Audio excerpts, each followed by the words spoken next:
প্রিয় দর্শক, দেখেন, ভারতের মধ্যে ওসমান হাদির হত্যার প্রধান দুইজন আসামি ফয়সাল এবং আলমগীর ভারতের মধ্যে গ্রেপ্তার হয়েছে।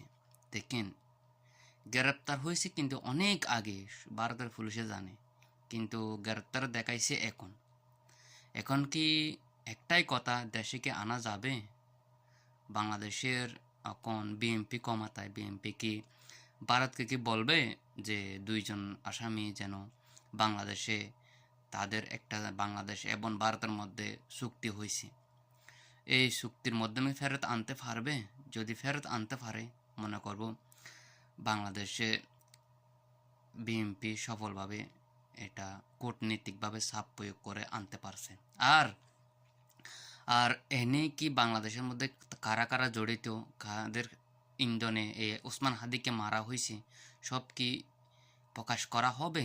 আমরা এটাই জানতে চাই।